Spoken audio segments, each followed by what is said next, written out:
So kia ora koutou, everybody. Thank you so much all for joining us for our second Community Voices webinar. We have some really awesome, amazing guests with us today who will be just sharing their kōrero with us around Te Tiriti. But firstly, I'd like to officially open us with mihi. So Ata, if you want to take it away.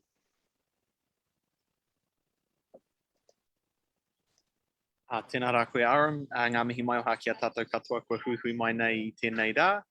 Huri noi te motu ki ngā iwi whānui o Aotearoa nei. E tika ana me timata tātou I raro I te maru o tō tātou nei kaihanga, no reira māku nei e ara I te karakia. Hei huaki nei te huarahi mo tātou I tēnei rā ka pai. No reira me ino I tātou.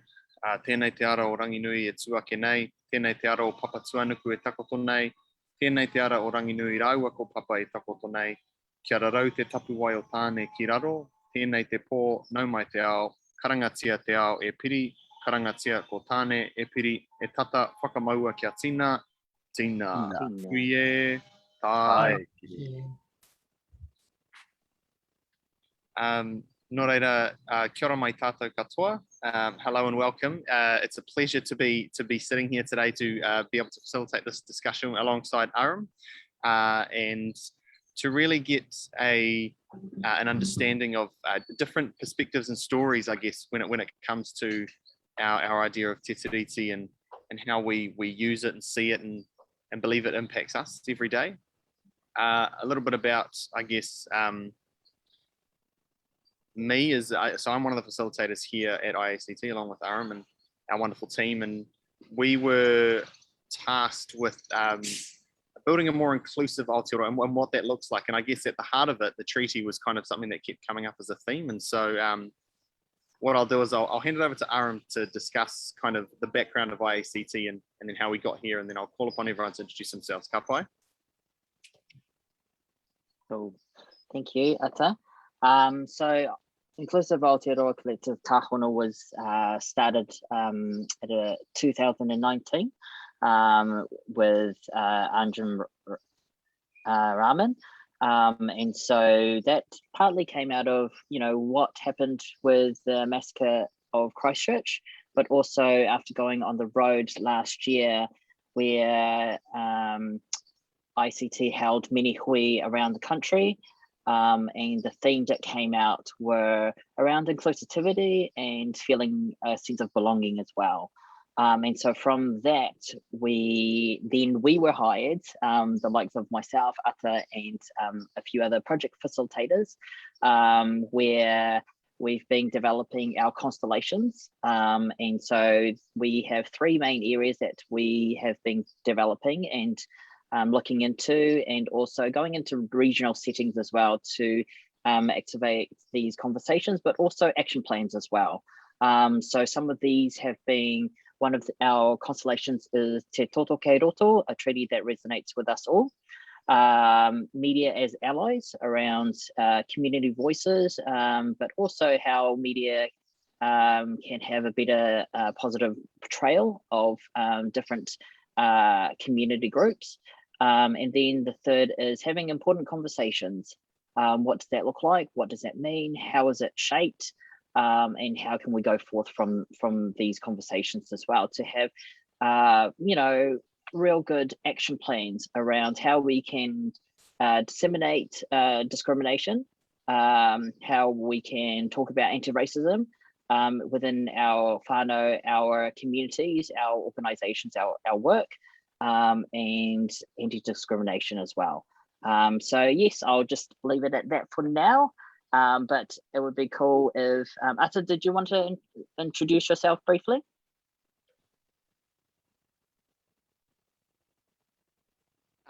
Yeah, so like I mentioned, thank you, Aram. I'm one of the facilitators here. I brought on as part of the Potikanga team to ensure, I don't know if anyone's looked at the video that I put up yesterday, but basically to ensure that Inclusive Aotearoa is aligning itself with Te Tiriti and ensuring that it's a good treaty partner organisation. And so my background has a lot to do with rangatahi engagement. So my focus is around rangatahi in having all of these conversations. Primarily here in my focus areas have been Ōtautahi, Papaioia, and I've also been to another location which has slipped my mind at this point, but yeah, but my focus and passion is to ensure that rangatahi voice is being utilised when all this kind of mahi is happening. And so that's kind of where I come from. I'm also blessed to come from a long line of activists who do a lot of mahi in the treaty space. So yeah, that's a bit about me. Cool, thanks, Tata. And so a little bit about me. So my background has been in youth work as well, but also in the space of activism and working with tauiwi people in the space of what is our responsibilities and what is our actions that needs to happen when we migrate to this land, and how do we work and have building good relationships with tangata whenua as well, and also what's the jobs that needs to be done as well.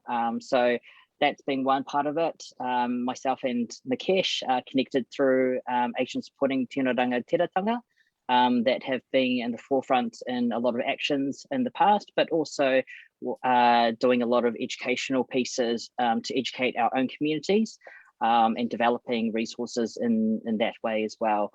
So that's just a little bit about me. I currently reside in both Tamaki Makaurau and Papaioia. Currently, I'm in Papaioia at the moment, given that Auckland went into lockdown, so I was already out of Auckland at the time. So yeah, so that's where I'm at the moment. But we'll have our guests to introduce themselves. We'll start off with Jen, who is from Groundwork, who have also developed some really awesome online workshops at the moment that can be accessed through the Groundwork website.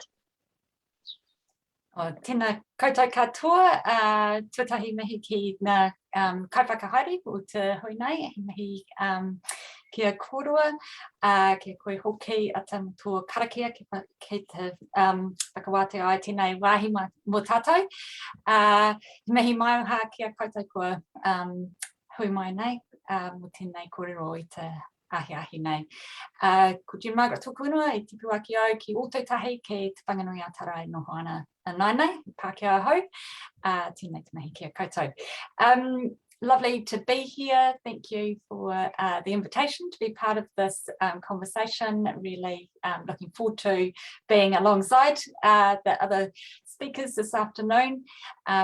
Acknowledgements to both of you and the work that you do.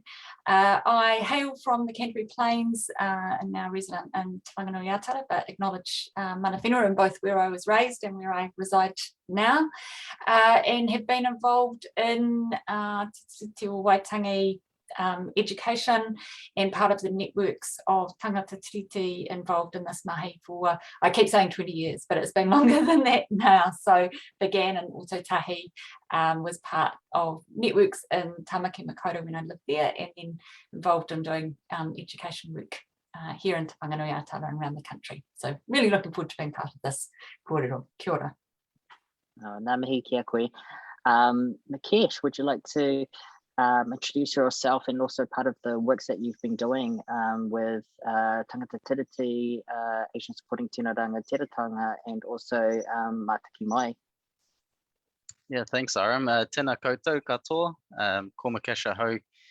I whakapapa to Gujarat on both sides of my family. My mother was born and raised in Surat, moved here in the 80s, and on the other side of my family, my father's side, been here since the 1910s.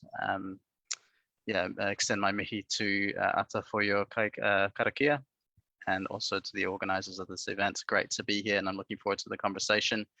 As Aram said, I'm part of the Tangata Tiriti organization, which does treaty workshops up here in Auckland and around the country as well, and also part of Asian Supporting Tīnaranga Tiratanga, which is also a national group focused on delivering Tiriti workshops for the Asian communities.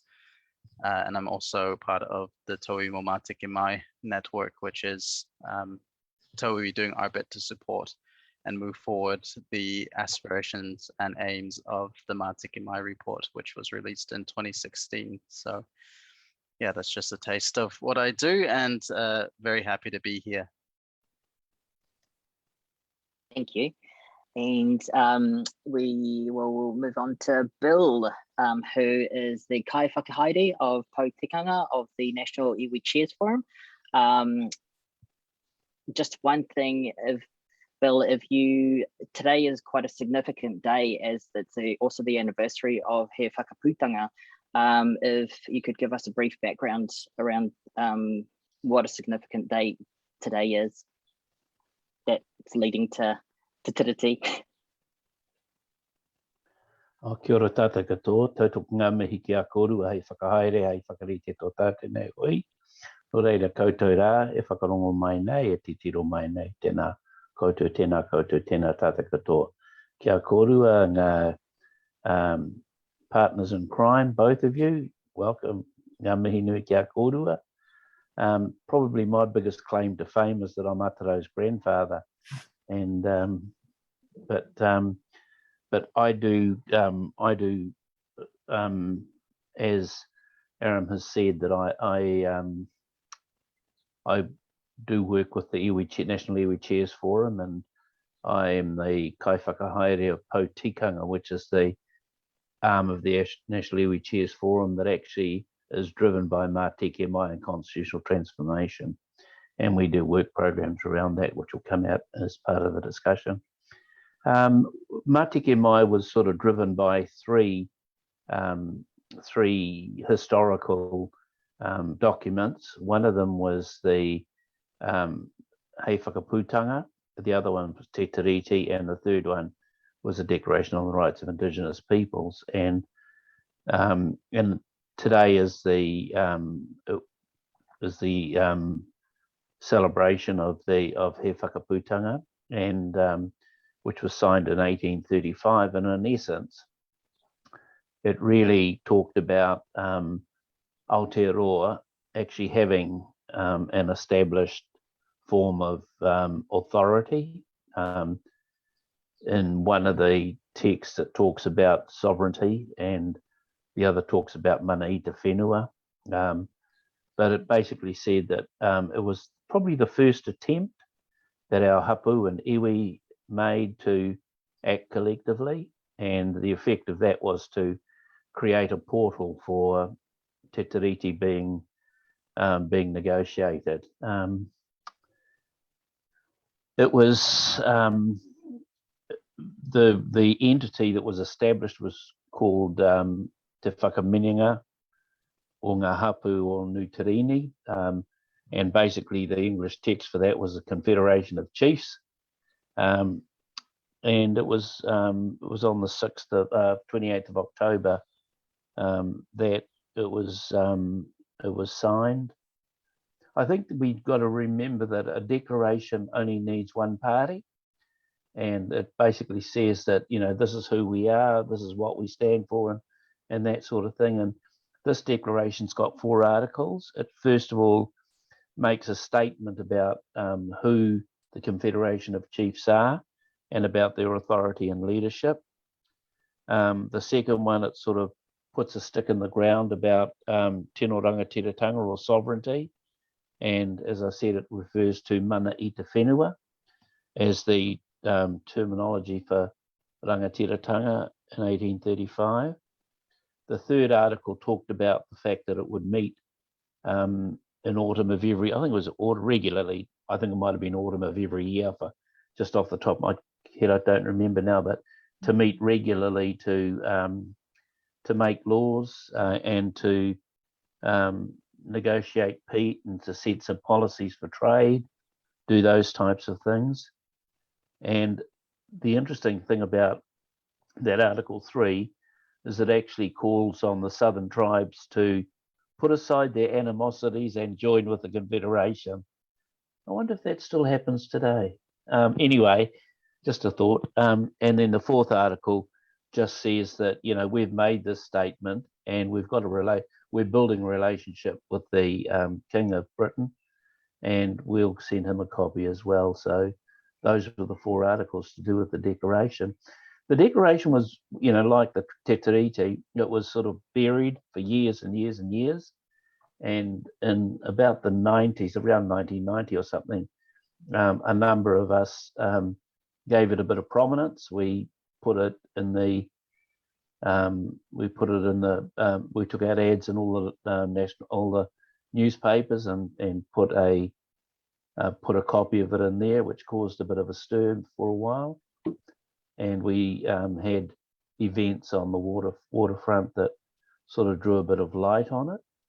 One of the historians who tracked and knew a lot about the declaration, He Whakaputanga, was Manuka Henare, who passed away last year, and he wrote quite a bit about it. So I think if you do a Google search about it, you'll find some of the things he has to say about it. And he was one of the ones we worked with, he and Amster Reedy and a few others, just to try and put a bit of light on that. Ken Mayer was there. You don't go far without Ken in these issues, and of course Moana Jackson was part of the network of people just to try and bring a bit more light to He Whakaputanga. And as I said, it's a key document, and it has got quite a bit of reference in Mātiki Mai, but it certainly drives a lot of our thinking about rangatiratanga and mana motuhake. So that's a Reader's Digest version of He Whakaputanga. So, kei a koe, Aram and Atarau. Go forward. Kia ora. And yes, trying to concise it all down sometimes can be quite difficult in such discussions. And I think that really leads on well to my next question around, there have been many iwi hapu who have signed, with the treaty settlements, but this has most involving breaches of Article 2 around tino rangatiratanga. Where do we go from here? And from everyone's different perspectives as well, is why is Te Tiriti important for both tangata whenua and tangata Tiriti people who are non-Māori? So anyone who wants to jump in?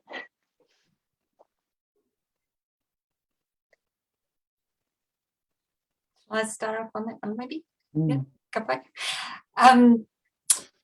Beautiful to have that context of He Whakaputanga and critical for today. And it's a really good segue to why Te Tiriti o Waitangi is critical to Tangata Tiriti, which is because it's the agreement to a relationship, which is different from that assertion of rangatiratanga that happens in 1835 in He Whakaputanga. So what Te Tiriti allows for tangata Tiriti is, under Article 1, a governance structure for our people, and so an ability to make a home here so long as we uphold and live by and abide by all of that agreement. So yeah, for me as tangata Tiriti, I think one of the things that's often kind of is misunderstood, or the way that Te Tiriti o Waitangi can be talked about, is that it's understood as something for tangata whenua. But critically, I see it as our immigration document. Effectively, it's the document that gave a right to be here. And assuming some knowledge of people listening, but what followed was not the honouring of that agreement and the exercise of kāwanatanga in Article 1 right alongside the continuance and the autonomy that Article 2 provided for hapu in terms of tino rangatiratanga, but instead, colonisation. And so when we look at the enduring and the ongoing activities of colonisation, and we try to work out how do we actually restore balance with all the destruction of colonisation and the imposition of Pākehā dominance and racism, then Te Tiriti o Waitangi is the guide, really. It's the guide to the relationship, and it's as much the guide to the relationship that will restore well-being and balance in Aotearoa now, even more now, as it was in 1840. So that's why I think it's critical to Tangata Tiriti. It's critical to us being here. It's also a critical guide for how this relationship might be and for well-being, essentially. Yeah. It's just whakaaro. Ora Jen, kia ora. Mikesh, have you got any whakaaro? Yeah, I mean, I agree with Jen, and I'll start backwards. I'll start with settlements and say, you know, and where to go from here. And that's obviously up to Tangata Whenua in their rohe and the hapu and iwi to decide how they want to move forward. But ultimately, we look at settlements and we see that they have been 1 to 2% at max of what the tribunal has found has been taken away. And so those settlements can't be seen as anywhere near full and final. And also importantly as well, 2 facts. One, that they've mostly involved return of public land, and even then quite limited, and haven't touched private land. So most land remains alienated from hapu and Māori in general. And the second is, of course, there's no political solutions that are adequate in those settlements. And the impetus for Mātiki Mai, which Matua Bill spoke about as well, is that loss of tino rangatiratanga, the ability for Māori to have control over their own affairs, over their own lands. And until that's restored, the settlements will be absolutely inadequate, especially if we're going off Te Tiriti as a guide, as Jen says, and I agree, it's absolutely the guide. And what Te Tiriti says, as many people will know, is in Article 2, like you say, that Māori will retain autonomy and authority to rangatiratanga over their own lands. And all that was promised in Te Tiriti was for settlers to have governorship over themselves. And instead we have a government that has chosen to ignore that, to proclaim sovereignty over the whole island, take over all of the land. Māori are left with only 4 to 5% of the land in this country, when they controlled, of course, close to 100 at 1840. And to maintain control over their own affairs. And now we have a New Zealand government that basically claims to be the only political power and hold authority over all of us, which is, again, not what was in Te Tiriti. So while that is the case, as Tangata Tiriti, from our perspective, as somebody that is tauiwi and from a Asian community, we came into this country as under that crown that has taken control of these islands.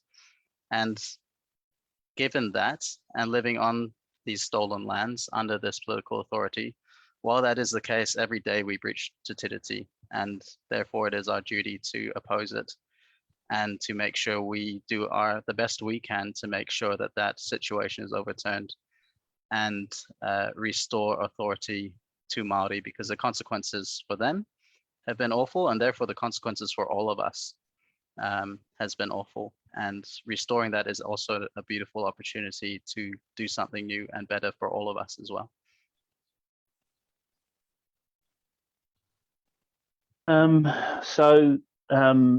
I just agree with what both Jen and Mikesh have said, and I was part of a treaty team that for my mother's iwi Ngārodu as part of the settlement process, and you're dead right, we settled for 1-2%, and the other thing is we unsettled our people as well.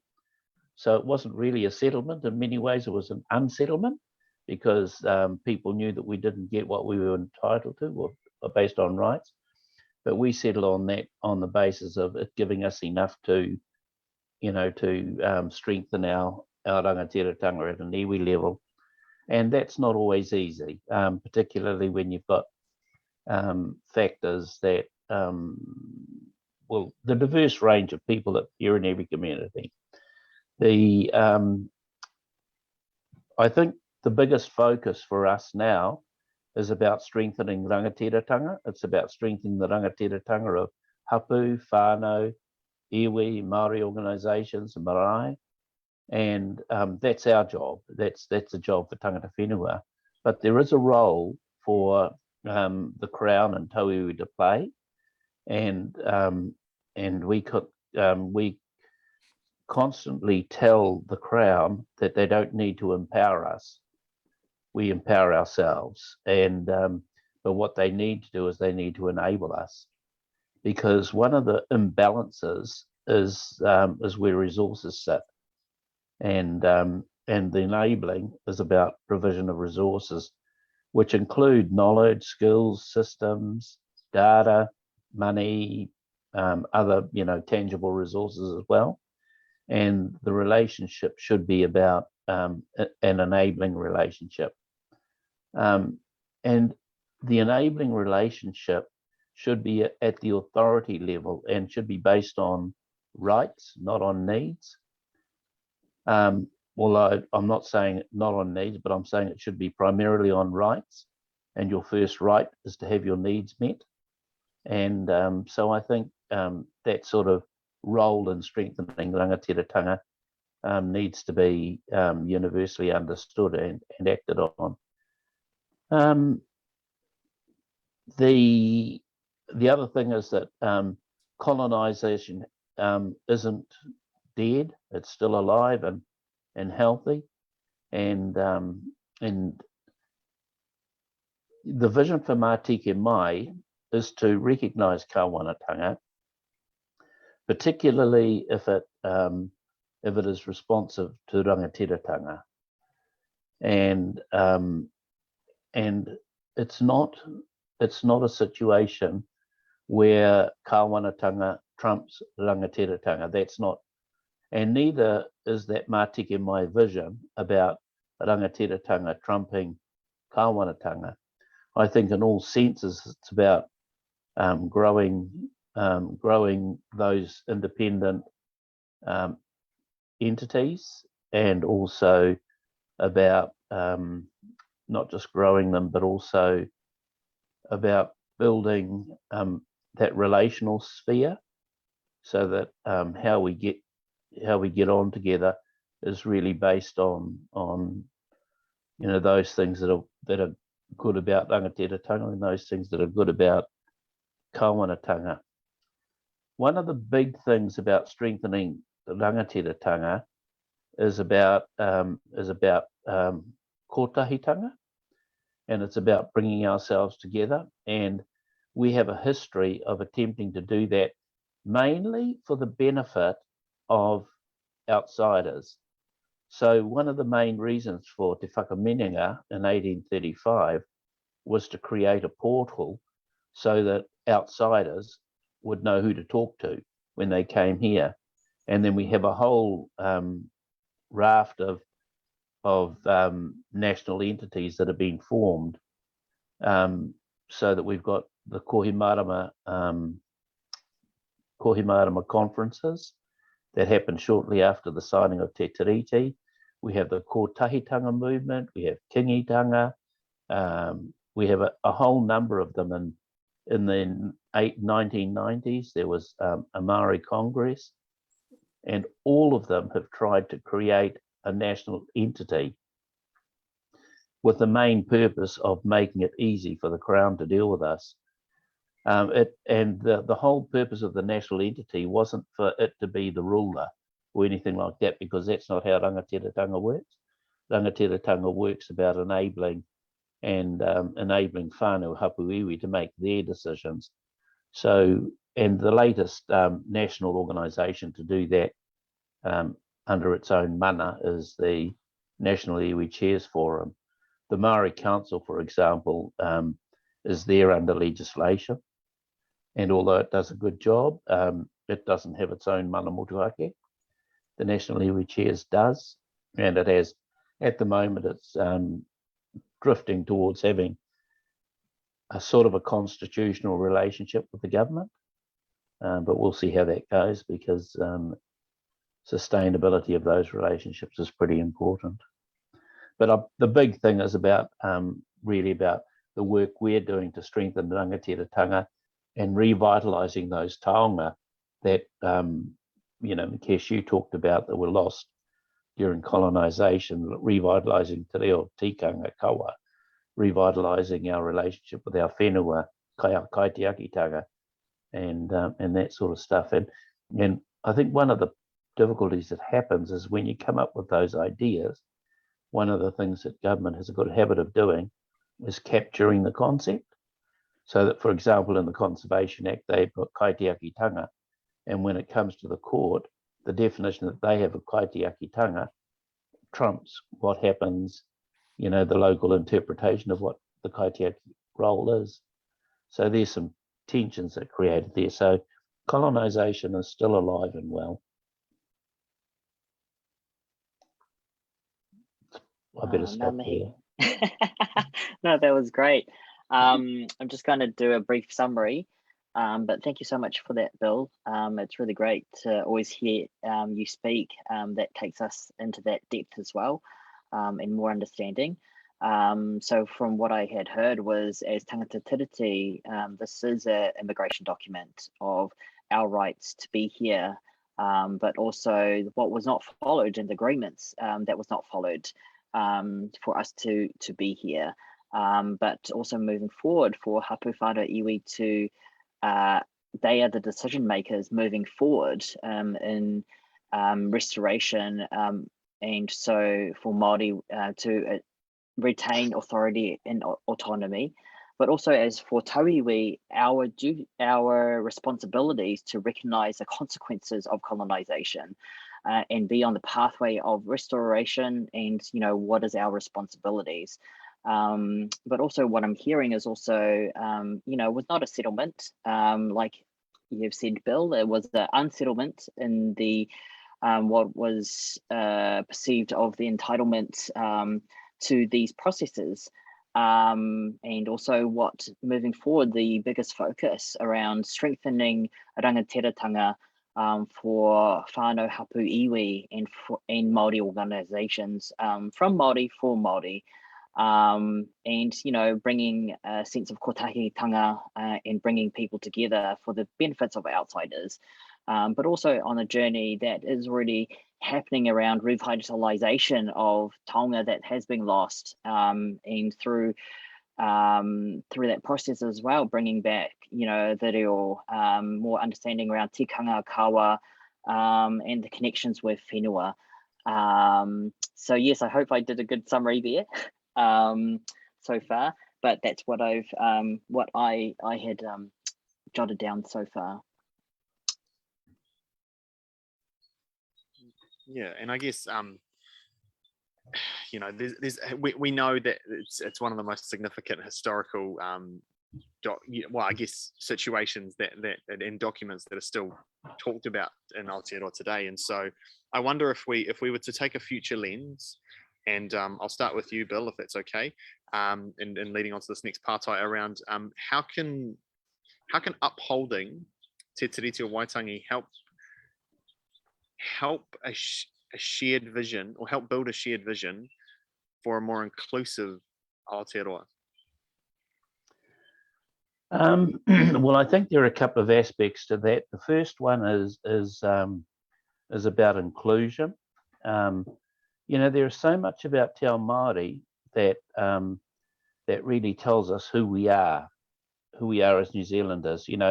One of the things I was always amused at is that people in New Zealand were so racist, they wouldn't recognise things Māori, and yet when they go overseas and they meet people from overseas, the first thing they do is they say kia ora and they start singing Po Kare Kare Ana and do the haka. And yet they won't do that stuff back here. And I think that's really the tension between what we can be and what we are. I think I agree with what Jen said about the first immigration document, and I think one of the things that we have to understand is that Te Tiriti affirmed the tūranga waiwai status of tangata whenua, but it also gave Tauiwi a tūranga waiwai here as well, if they wanted it to be. And I like the way that it's been described. But tūranga waiwai's got a lot of dimensions to it. It's not just about a standing place, but it's about your authority. It's about your rights and responsibilities to belong. And all that, although the word tūranga waiwai is a Māori word, it actually has sort of got out of that rangatiratanga sphere, and it's just become part of who we are as New Zealanders, as well as people who belong to Aotearoa. So we can have people, you know, who can have a tūranga waiwai that may be in South Africa, but also in whakatane. And that's how tūranga waiwai works. And it gives you all of those access to all of those rights and responsibilities that feature in all of the United Nations instruments of rights and responsibilities. So that's quite an important part. The other thing is that I think if people realise that,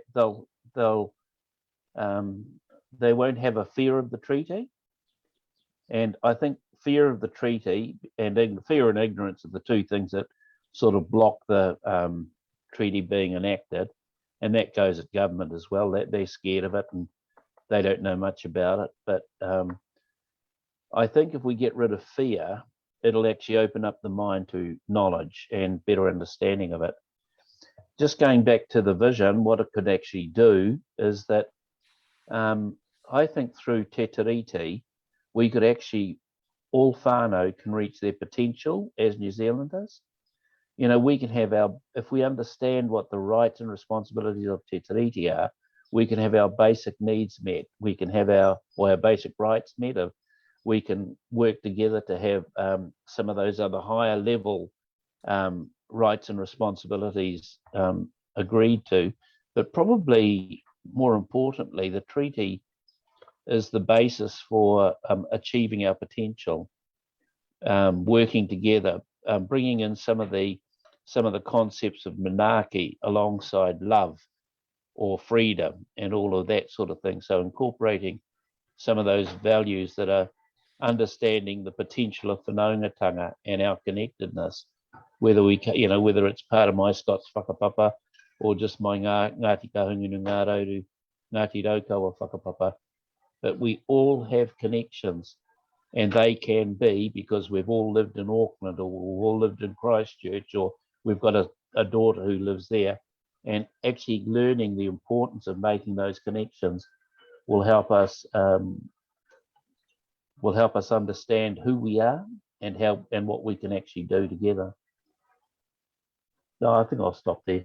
Kia ora, yeah, and there's some real gems that will share whai muri tēnā engari. Jen, I wonder if you had any whakaro around this shared vision and Te Tiriti, I guess, for our future here in Aotearoa being more inclusive. Kia ora, and I just think that, you know, Te Tiriti is the vision for that of that inclusion. It all sort of sits there, and it is that realisation. One of the actions or one of the activities that we do in workshops is getting people to imagine actually what Aotearoa would be like today if Te Tiriti had been consistently honoured from 1840. And what we see is things like, you know, balance of power, people flourishing, and one of the things just in terms of this inclusion part is that, you know, Māori systems being central, being normal and ordinary, everybody being familiar with those. And that actually what we have now because of colonisation is a deeply divided society. Sometimes that fear that Bill has spoken about of Te Tiriti makes people feel like, you know, where's my place, and it's not about me. But actually that's quite the opposite of what it is. And so it's colonisation that's creating this deeply divided place that we have. And I think Te Tiriti does give that place for everybody. The real challenge, because of colonisation being active and enduring, is that until we honour Te Tiriti, the position that we have is Pākehā taking the rights that Te Tiriti allows, and but not upholding the responsibilities. And so taking that place and at the same time trampling and taking whenua from Māori and trampling on on Māori right to be Māori in their own whenua. And so that's kind of the deeply divided place that we have now, in a sense that all of those systems that were brought and imposed by the British have that to suppress Māori are still actually our base systems of health and education and criminal justice. And so we are seeing some change, in pockets of those, but there's so much work to do, and that is critical work to actually then create systems that reflect being in Aotearoa, not somewhere else in the world, that have Te Ao Māori central, and that those systems will then be inclusive and work well for everybody who is in Aotearoa because of the holistic and inclusive nature of Te Ao Māori. So yeah, I think it's at the heart. It's the answer. You just need to honor it. It's definitely it plays a big role in how we move forward, I think, as Aotearoa. And I wonder, Mikesh, as well, did you have any whakaaro, or do you have a vision for Aotearoa that sits around Te Tiriti for you and inclusion? Or yeah, absolutely. I mean, I again agree with everything that's been said before. But yeah, first of all, there can't be an inclusive Aotearoa without honouring Te Tiriti. I think that has to be clear. And second of all, like Jen says, it is at the heart of a vision alongside He Whakaputanga. And you can look at other documents like the UNDRIP, UN Declaration of the Rights of Indigenous Peoples, to develop that vision of what it looks like to have an inclusive and respectful Aotearoa.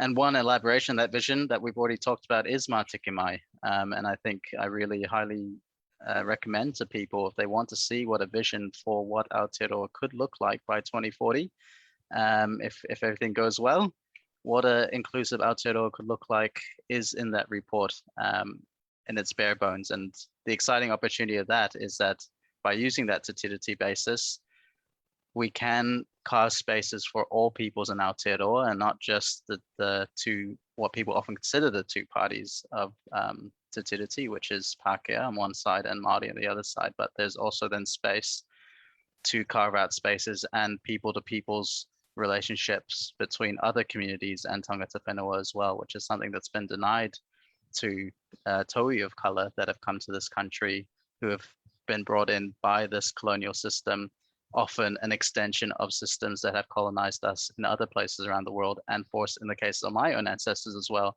forced my own ancestors to leave their places and come here to participate in the project of colonization here.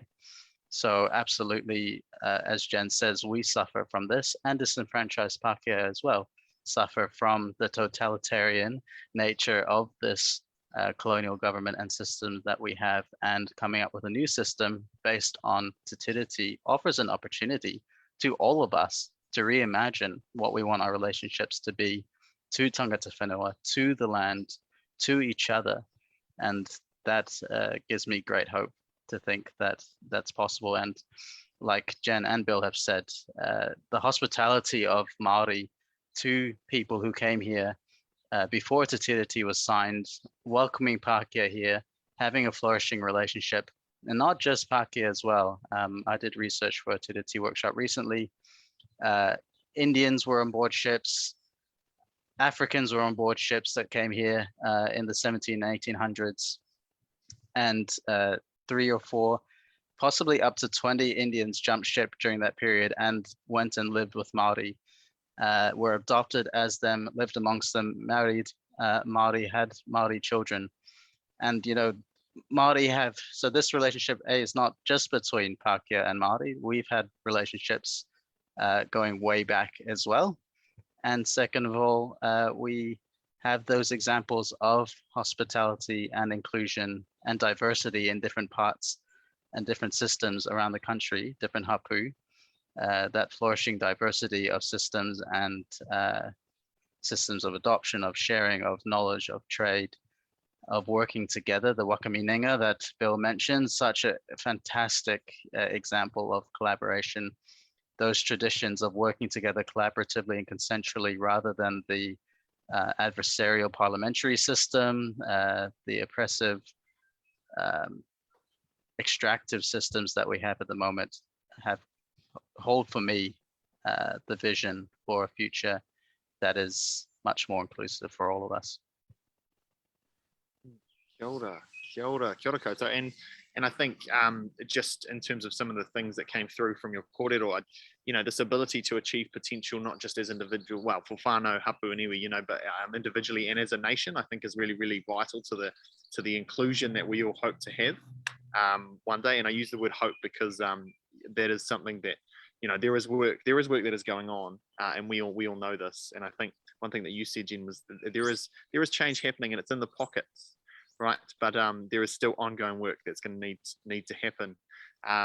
Also, this idea that, you know, when we're in Aotearoa, it's in Te Ao Māori, or Te Ao Māori is often ignored by you know, tauiwi, and so how we can try and how we've encouraged that over the last, you know, we see the growth in Māori Language Week that's happened over the last few years. You know, that's just one step in the right direction. So I think the potential that sits for Aotearoa is really, really huge in order to uphold and have this vision. And I think the use of He Whakaputanga, UNDRIP and Matike Mai to support Te Tiriti at the heart of that vision is key. So yeah, I just want to acknowledge the kōrero that you've all shared, because that's just so it excites me, and as a future focused tangata, I guess, yeah, it gives me a lot of hope as well. Aram, do you want to take our next partai? Aye. Just really enjoying this kōrero, by the way. Feel like we should be having more of this all the time. I think the moving forward as well is, you know, as facilitators and also educators in this space, what would you recommend as the starting point for citizens and people living here in the Aotearoa to increase their knowledge and awareness and further understanding of Te Tiriti? I know, you know, like yourself, Jen, it's not just the consciousness, but it's also the actions as well. And I know that you've been in a space where you've done a lot of resourcing as well, and toolkits for a lot of tauiwi to start to go on that journey of learning and understanding. So yeah, if actually you'd like to speak on that a little bit more. Sure. Yeah, I think because this base understanding of He Whakaputanga, Te Tiriti, and colonisation, and what all that means for where we're at now, and the potential of where we could go if Te Tiriti is honoured and if we have constitutional transformation. Because that's not base shared knowledge here in Aotearoa, often people are coming to that as adults, and yes, we know that it's coming into the curriculum next year, and so one of the things is an encouragement, I suppose, for people who have tamariki, who've got kids or connections with school communities, is to be finding out what's being taught, how it's being taught, and to be able to support that, being supportive of that learning happening. And also acknowledging that there are many people who come and make Aotearoa home as adults. What we often find is that the people who are newer to Aotearoa might have done more learning, or sometimes be more open to that learning than Pākehā, because Pākehā have got a bit, you know, more, well, because we're complicit with colonisation, actually engaging with understanding that can be hard going. But absolutely necessary. So having the base understanding of that story, and both kind of the big story for the nation, but the specifics of the whenua where either you've grown up, if you've grown up in Aotearoa, or where you live now, I think is really important learning. And so there's a range of sort of resources around base Te Tiriti understanding, workshops being one part of them, and increasing numbers of resources sort of available through Māori TV and other places. Waitangi tribunal reports, hapuiwi websites, obviously all kind of rich sources to get some of that background. But as you say, critical for people to then understand, and I'm working in the Tangata Tiriti space, obviously, around what does this mean for our responsibilities and how to enact those, and how to support the upholding of Te Tiriti. And so there's some resources in the community sector. Ngā Rerengo Te Tiriti is one. There are others. Some great work that's been done in the community sector to sort of support that understanding. But I think one of the critical things for people is to kind of get quite clear about the why and the vision and how it connects with who they are, and also for people to find their place, you know, in this picture of Te Tiriti and how it relates to them in whatever kind of, you know, be it in community groups, be it within family whānau context, wherever your work context, all of those places. And so there are multiple places where you can be having and supporting these conversations. Yeah, that answer your partai. I think always keeping, you know, there's always new, and I think Māori TV is such an awesome resource just in the range of things, you know, some awesome documentaries on there. There's a wonderful, relatively recent series called The Negotiators that talks to people who have led the Te Tiriti negotiations in the area. One other thing that's coming up is a great online free to access conference that some people might already know about, Te Tiriti-based futures, and the next one is in March 2020. Heaps of webinars from their last 2022, that'll be. So March 2022, it's like 10 days of webinars and people reflecting on Te Tiriti and anti-racism, and all of those webinars are then available. So lots of those sort of resources are available as well. Thank you. And Mikesh, did you have a whakaaro around you know, the increasing knowledge and awareness and understanding of Te Tiriti? I know that you've definitely been doing a lot around the migrants of tau of colour spaces, and also with our Asian communities as well. Yeah, I mean, again, second Jen's recommendations. I think it's absolutely correct. There's ever more resources in this space, and it's really good to see there's so much more circulating generally. You know, before it was kind of, if you're lucky enough to hear it from our kuia and kaumatua at the marae, otherwise there wasn't a lot out there in public circulation, but so much new materials coming out at the moment, and that's really great. And yeah, Jen's pointed towards a lot of those places where that is coming out.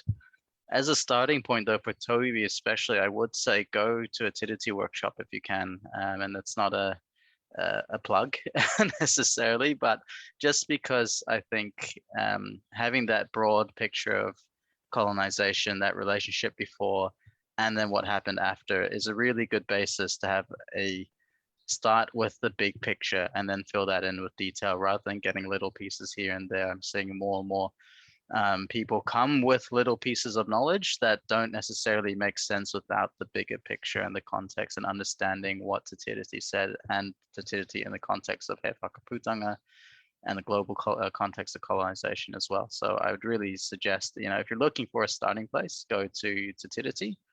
But also, yeah, there are so many documentaries, there's so many books. The canon of books, ka whawhai tonu mātou, you know, you can't look beyond it if you're looking for a really good overview of the history. So many good books in that space. Difficult to find often still. But yeah, there's a lot of places. But I also agree with Jen and really want to stress, you know, education doesn't do anything on its own. It can be the starting point, and it's most useful as a place to launch you into action and to understand how to do that better. But on its own, you know, you could in theory have a population that understands the history, understands the situation really well, and then nothing changes. And the actual mechanism of change is actually, as Bill said, hapu and iwi and Māori in general reasserting themselves, reclaiming what was theirs, and just being.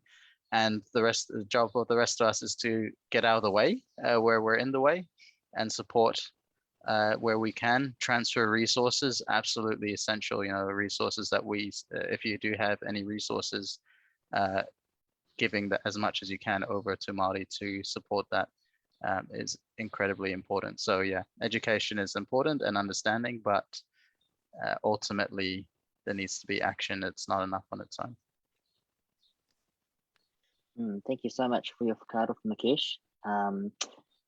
Yeah, just want to Phil? agree with what you've both said and how important education is and beyond. I just want to tell a little story though, because racism is really entrenched, and the change is it's easier to talk about than it actually is to do. My in-laws were Pākehā, and one day my wife rang her mother and said, "Kia ora, mother," and her mother says, "Kia ora, Philippa," and the father said in the background, "Don't you use that language on my phone."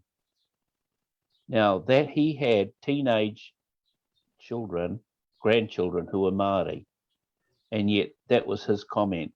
And I wondered when my wife told me what had happened, I wondered if he was concerned that the phone might turn black or that it would shake and crack in the hands. Or I didn't know what the fear, was there. But we still have that. We still have that reaction. You just listen to Mike Hosking and you listen to Hobson's Choice, and there's this depth of insecurity and ugliness and fear, and we haven't worked out how to deal with that. So I think the first thing we have to really focus on, if we want to bring change in the whole community, is remove fear. Public servants, for example, when they're doing, I do quite a bit of work with senior public servants, and they won't use the term strengthen rangatiratanga. And yet they use all of the fluffy words around it that mean exactly that. But they won't use the word. They've got an aversion, a fear. And it's because you get people like Judith Collins and David Seymour saying that, like bringing up the brown peril, as they did bring up the yellow peril in the 20s, and saying that if you use these words or if you support this word, then all of these things are going to happen to you, whatever they might be. And so there's an aversion in the public sector to use rangatiratanga. 2.5 years ago, there was aversion from the public servants to use Te Tiriti rather than the treaty in their documents.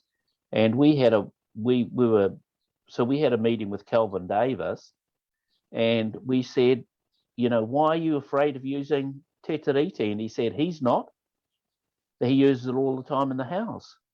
And it wasn't him, it was this monolith behind him of senior public servants who've got these nervous fears that if they use Te Tiriti, that Māori are going to go all crazy and just want to take all their land off them and kick them back to England or whatever. So those fears exist, and they exist in the community and they exist in the institutions. I think probably the most dangerous thing is the institutions. So that's the negative stuff, all out of my system now, okay? I want to just talk about some of the positive stuff there, because both of you indicated that things are happening, and then you've said, but it's not enough. Well, it's a heck of a lot more than I ever thought I'd be alive to see. There are a lot of positive things happening. I'm working in the justice sector at the moment with the Ministry of Justice, and we're having a look at the justice sector reforms and what will drive them. And have a guess what we've landed on: Māori values. And the reason we know that if we don't use Māori values, then no change will happen. And we have to make those Māori values real. We have to make them work. And we can only do that, through a whole lot of those processes that you've just outlined. But there's a willingness in part of the kawanatanga sphere to actually develop and do things that way. There are two things that are really, really difficult at the moment, though, despite all of the nice things about using Māori values and learning how to do a mihi and how to do a pōwhiri. and all of that sort of stuff. The two critical things are sharing resources and sharing power. And those are the two big things that have to actually happen if we want to have real change. And I just urge anyone who is a treaty educator that you do focus on shifting resource and shifting power, so that, you know, notions of power sharing haven't got a buck behind them. It's power sharing, and we just know that if we get hitches, we work them through, we have a dispute resolution process, but it's about sharing power and sharing resources. But I think that there's a lot of good stuff happening now that we can build on it. Part of my role in helping to do things that have happened is that I don't think I've ever asked permission. Like, for example, we decided when government wasn't implementing the Declaration on the Rights of Indigenous People, we set up an independent monitoring mechanism that monitored how government implements the Declaration on the Rights of Indigenous People. And we just started creating reports and sending them off to the United Nations. We didn't ask for permission. We tried to have a collaborative way and said, come and sit beside us and tell us your stories, but we're going to write the stories and we can have the final say. And those types of things. I've been involved in little movements where we've decided to do reviews of schools where Maori parents have said that their kids have been treated badly. So we've done a report, we've done a review, we've gone in and talked with parents, written up a report, given the school the report.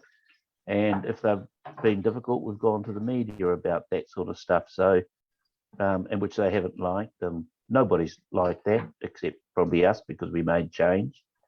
And but you know, people change. One of the ones who we did that with was, there was a little trio of Ken, Mea, Tiriti, Flavel, and myself, and we had this little Twitch group called Tino Rangatira, and we would do that. We'd do reviews of schools and all the rest of it. Now, Tiriti was he was our spokesperson.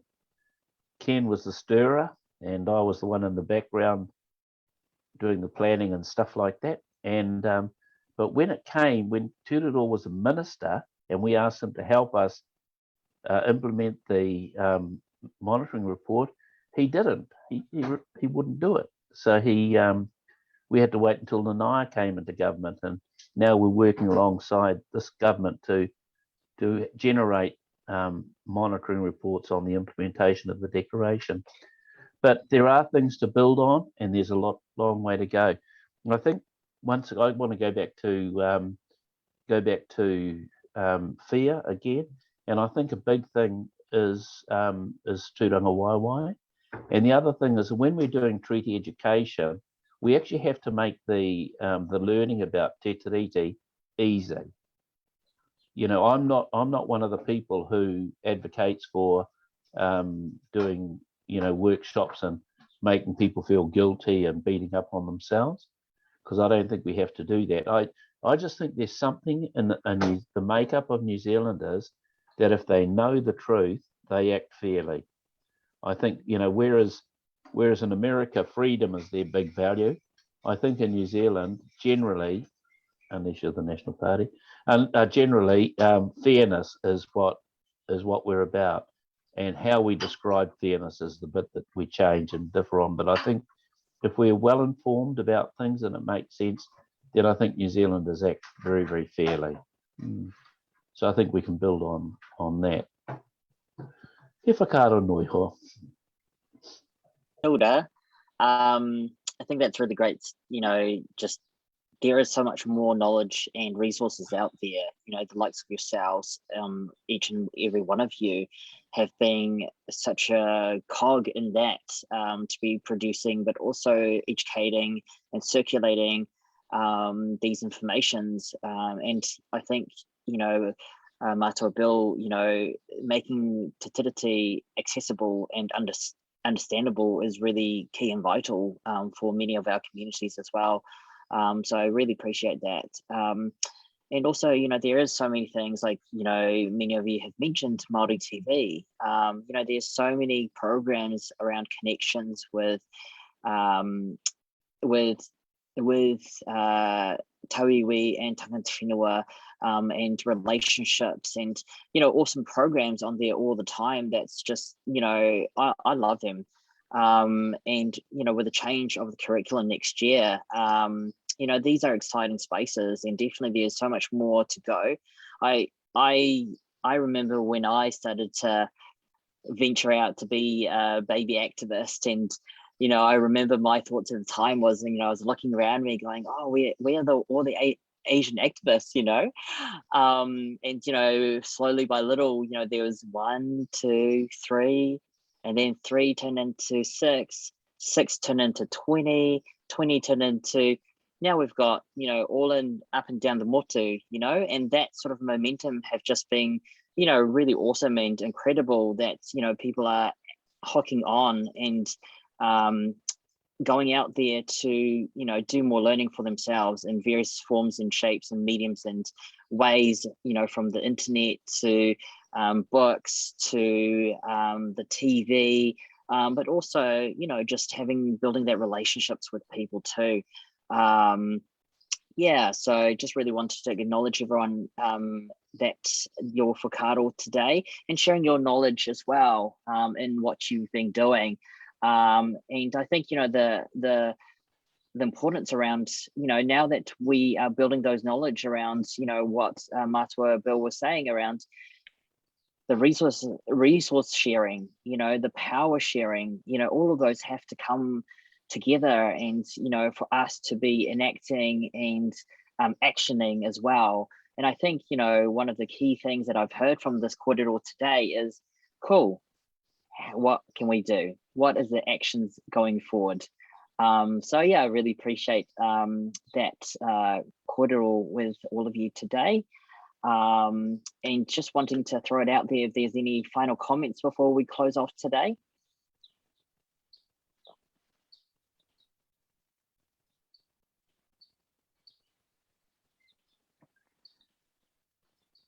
Just like to say thanks again for the opportunity. It's been really awesome to spend time with you all and to be part of this discussion. And I think just in terms of what you said earlier, Bill, in terms of movement and change happening that you might not have imagined happening, and still so many challenges and so much change needed. I recall the words of Dr. Ranginui Walker in an interview he did not long before he passed away, where he talked about this mahi being so much around being able to understand and face where we are and the work that needs to be done, but holding optimism and hope in a longer view as well.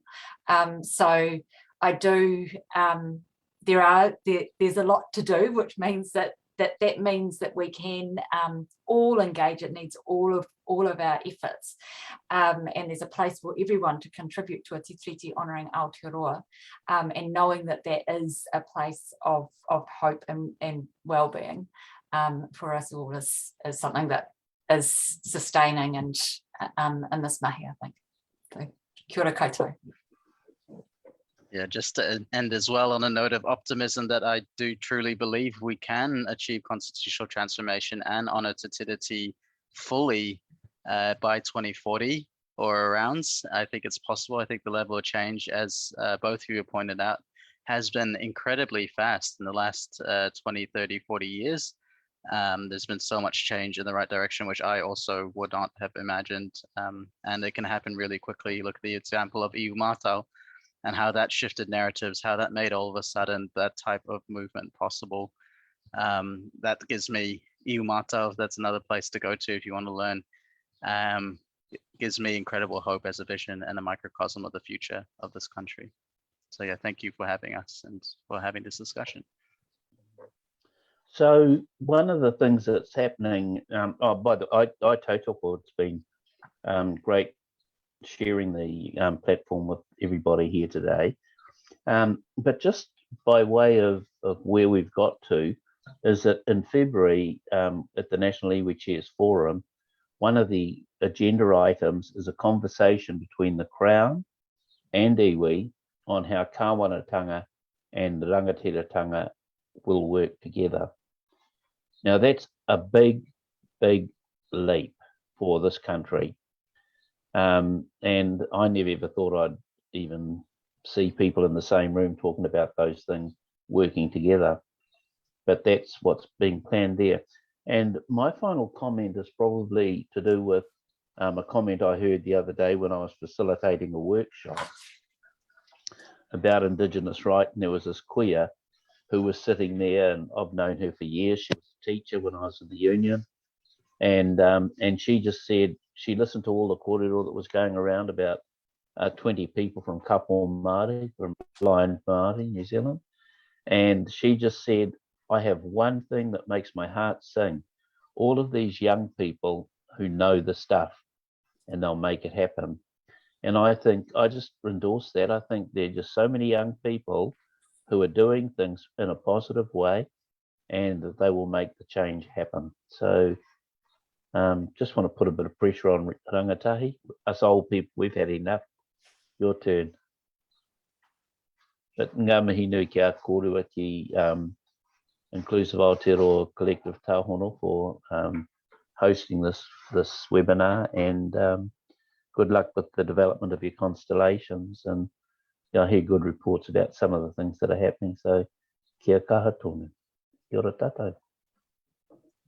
Kia ora, kia ora. E mihi anō kia koutou katoa, Jen, Mikesh, te huia, ki toku hoa Aram, ki a koe hoki, mō tō tāua whakawhiti, hanga i ngā whakawhiti kōrero. It's been a real privilege and a pleasure to sit and be able to facilitate this kōrero with you, Jen, Mikesh, and Koko.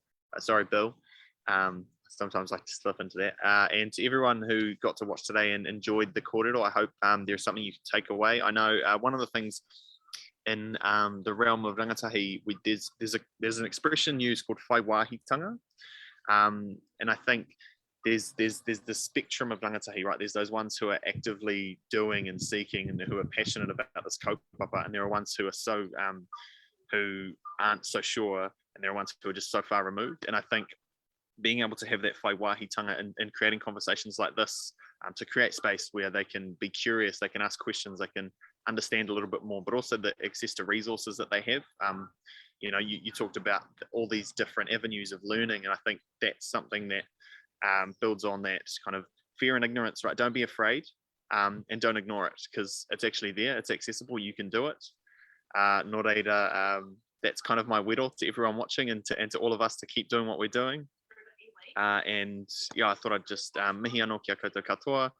Huri no I te motu, he miharo tēnei, he hari kua toku ngākau ki te whakarongo ki te ngako o te kōrero, e puta mai nei, nō reira e mihi anō kia koutou, māku e whakakapi tā tēnei hui. Nō reira, kia inoi tātou, ne? Unuhia ki te uru tapu nui, kia wātea, kia māma, te ngākau, te tinana, te wairua, I te ara tāngata, koiara e rongo, whakairia kia kirunga, tūturu whakamaua kia tina. Huie. Tai. Ngā mihi anō tātou. Go safe, go well, and enjoy your neck of the woods. And if I can encourage you to go for a hikoi, then do it. If I can encourage you to read Te Tiriti, then go do it. Ngā mihi.